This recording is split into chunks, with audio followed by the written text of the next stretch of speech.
और ब्रेक के बाद आपका फिर से स्वागत है और हम बात करेंगे राष्ट्रपति के अभिभाषण पर। हमारा जो आज का विशेष है वो यही है कि राष्ट्रपति ने देश के सामने रखा सरकार का विजन। जी हाँ, क्या कुछ सरकार आने वाले दिनों में, आने वाले समय में क्या कुछ करने वाली है, इसको लेकर एक विजन रखने की कोशिश की है राष्ट्रपति द्रौपदी मुर्मू ने आज जब वो संयुक्त सत्र को संबोधित कर रही थी। और इस विषय पर बातचीत करने के लिए दो बहुत ही खास मेहमान, दो वरिष्ठ पत्रकार इस वक्त हमारे साथ स्टूडियो में मौजूद हैं। हमारे साथ हैं अदिति टंडन जी, जो कि वरिष्ठ पत्रकार। अदिति जी, आपका बहुत बहुत स्वागत इस कार्यक्रम में। और साथ ही साथ हमारे साथ प्रफुल्ल केतकर जी हैं। सर, आपका भी बहुत बहुत स्वागत। शुरुआत लेडीज फर्स्ट, मैम आपसे शुरुआत करना चाहेंगे। आज बहुत सारे अहम विषयों को टच करने की कोशिश की है राष्ट्रपति ने, लेकिन शुरुआत सबसे पहले आपातकाल की बात से ही। राष्ट्रपति ने साफ तौर पर कहा कि ये एक लोकतंत्र पर एक काला धब्बा था और उन्होंने ये भी कहा कि जो असंवैधानिक ताकतें हैं, इन चीज़ों पर देश ने विजय प्राप्त कर लिया। और उन्होंने ये भी कहा कि क्योंकि भारत के मूल में ही गणतांत्रिक परंपराएं रही हैं, इसलिए हमने उस पर हमने विजय प्राप्त की। आपकी प्रतिक्रिया?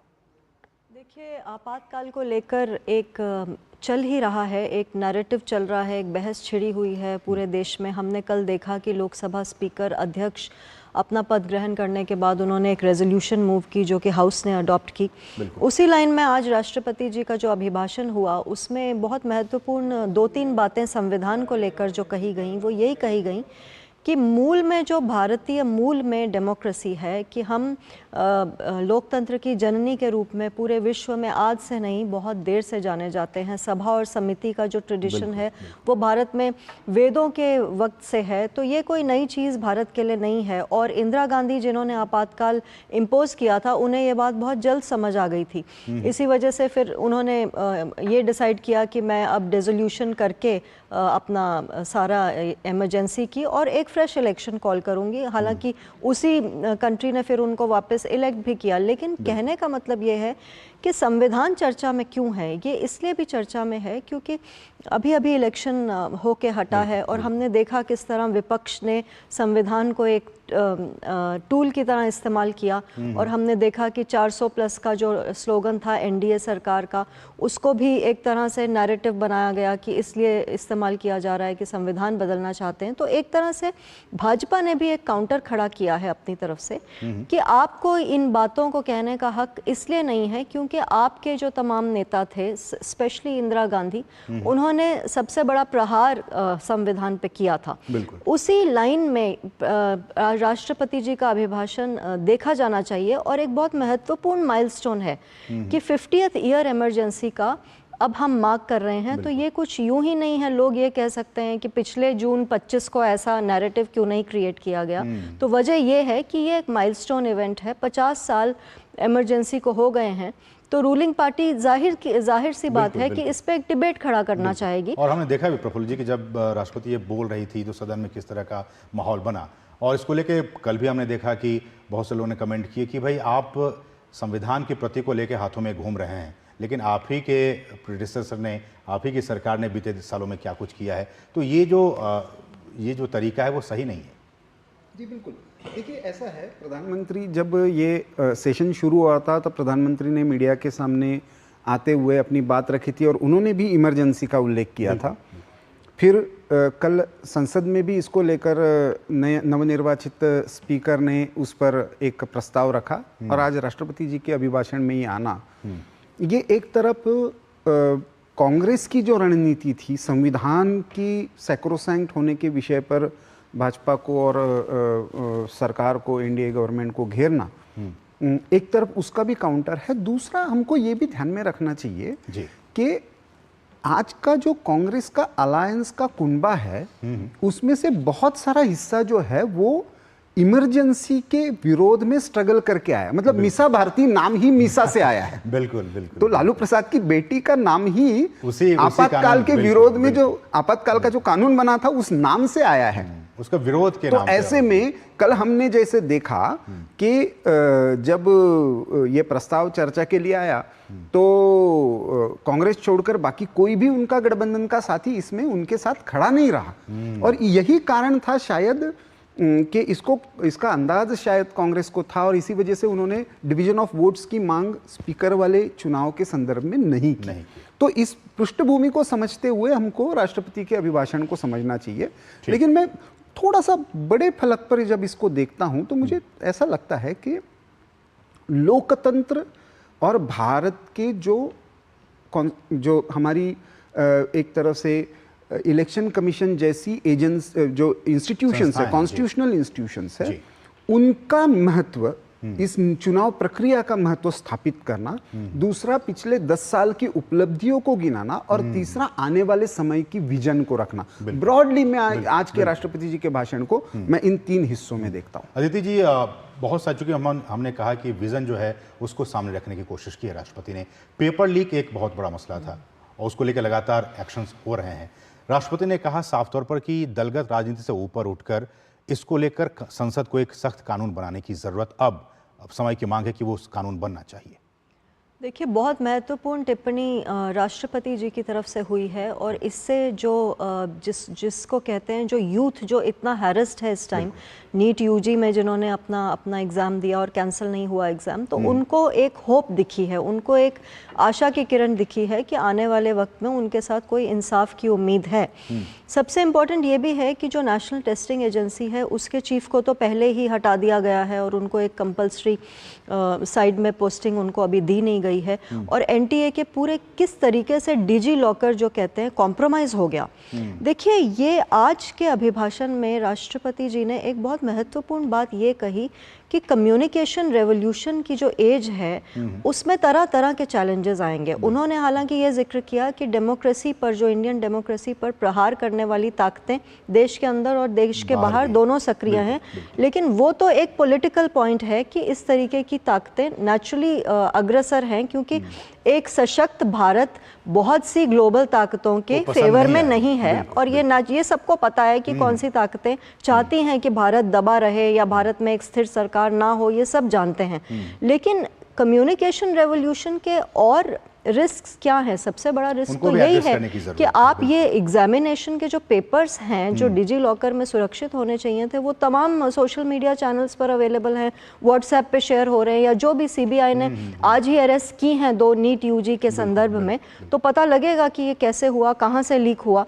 तो ये भी तो देखिए आपको सिक्योर करना है। जो हमारे सांसदों के सामने चैलेंज ये है कि कम्युनिकेशन रेवोल्यूशन की एज में, डिजिटल टेक्नोलॉजी की एज में आप इन किस्म के एग्जामिनेशन पेपर्स को जो सैक्रोसैंक्ट हैं कैसे सेफ रखेंगे? बिल्कुल। आप कैसे इंश्योर करेंगे कि बच्चा जब एग्जाम देने जा रहा है तो उसे ये कैसे आश्वासन देंगे कि ये पेपर आज ही खुला है, आप ही के सामने खुला है? ये चैलेंज है। बिल्कुल चैलेंज है, और सरकार को ये भरोसा देना होगा तमाम, क्योंकि लाखों बच्चे बैठते हैं इस एग्जाम में।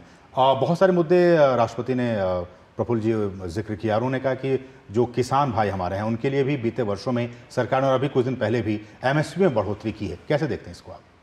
देखिए, एक महत्वपूर्ण बिंदु इस पूरे अभिभाषण में जो था वो इंक्लूसिव गवर्नेंस का था। केवल किसानों की बात नहीं है, ग्रामीण इंफ्रास्ट्रक्चर हो, बहुत सारे जनजाति के विषय हो, युवाओं के विषय हो, महिलाओं के विषय हो, तो ये एक तरीके से 10 साल की उपलब्धियां तो है ही, लेकिन सरकार का आने वाले समय का फोकस क्या रहेगा, इसका भी एक तरह से दिशा निर्देश इस अभिभाषण में दिखता है जी।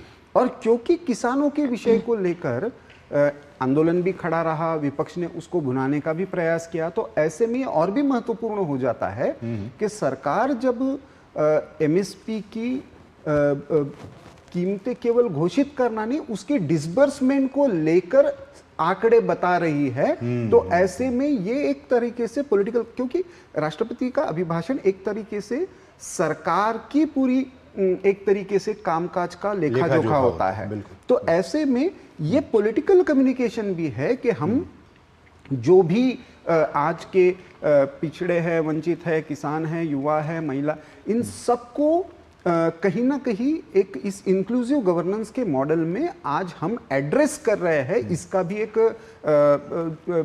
महत्वपूर्ण मैसेज आज राष्ट्रपति जी के अभिभाषण से सरकार ने एक और बहुत महत्वपूर्ण मुद्दा रहा कश्मीर में। जिस तरह से हमने देखा लोकसभा चुनाव में अच्छी खासी वोटिंग हुई, अदिति मैम, इसको आप कैसे देखते हैं? क्योंकि बहुत से लोग कह रहे थे, आलोचना कर रहे थे कि ऐसा नहीं होगा, वैसा नहीं होगा, लेकिन हमने देखा, सभी ने देखा किस तरह से लोग अपने घरों से बाहर निकले और इसमें भाग लिया।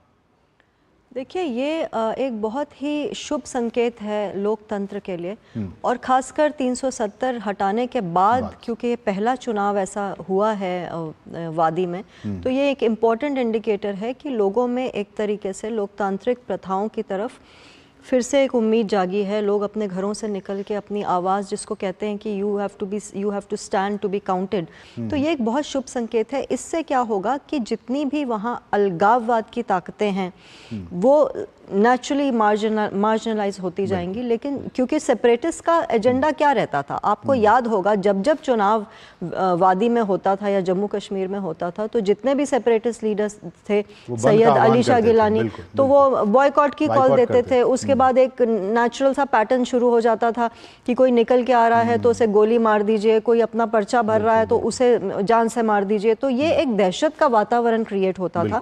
प्लस उससे क्या होता था कि पूरे विश्व में ये संदेश जाता था कि कश्मीरी शायद वोट नहीं करना चाह रहा, जबकि आपने स्थिति ऐसी पैदा नहीं होने दी कि जिस स्थिति में कोई एम्बोल्डन फील करे लोग अपने। तो ये जो एक आवाज़ वादी को वापस मिली है, इट इज़ लाइक कश्मीर को अपनी आवाज़ वापस मिली है। तो ये एक बहुत बड़ी चीज़ है कि एक फ्रीडम का एहसास होता है जब आप अपने नुमाइंदे को चुनने जाओ। वो कोई भी हो सकता है। हमने देखा कि अब राशिद खान भी वहाँ जीते, जो कि हाँ, राशिद इंजीनियर जीते, जिनका बेटा कैंपेन कर रहा था, वो खुद जेल में है।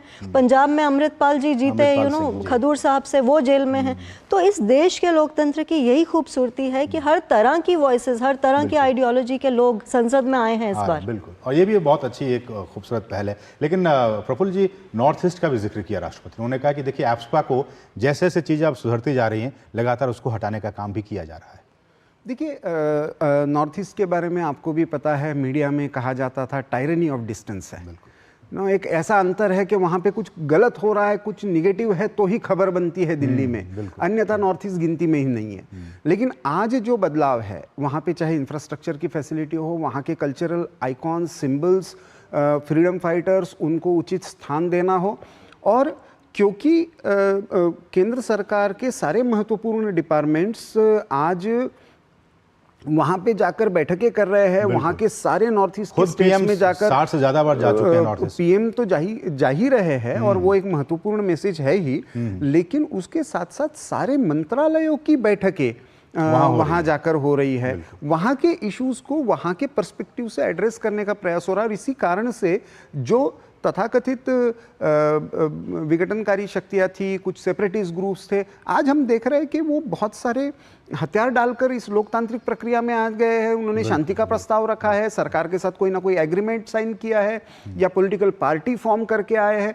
तो ये एक बहुत बड़ा, इसलिए इस अशांत क्षेत्र को विकास और लोकतंत्र के मार्ग पर लाना, और उसमें भी नॉर्थ ईस्ट के सारे समूहों की सहभागिता सुनिश्चित करना, मुझे लगता है ये मैसेज। आखिरी टिप्पणी अदिति जी, हमने राष्ट्रपति ने भी कहा कि जो फर्स्ट रिस्पॉन्डर के तौर पर बिहेव किया है बीते वर्षों में भारत, और ग्लोबल साउथ की आवाज़ बन गया है, ये इसको आप कैसे देखते हैं?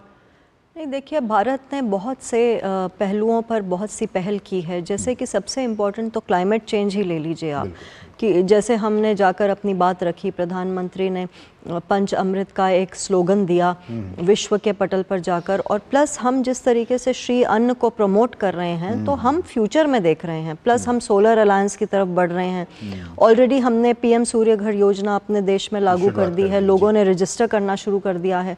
और कुछ स्टेट से तो खबर ये भी आ रही है कि जहाँ जहाँ लगे हैं सोलर पैनल, वहाँ बिजली के बिल में कटौती शुरू हो गई है।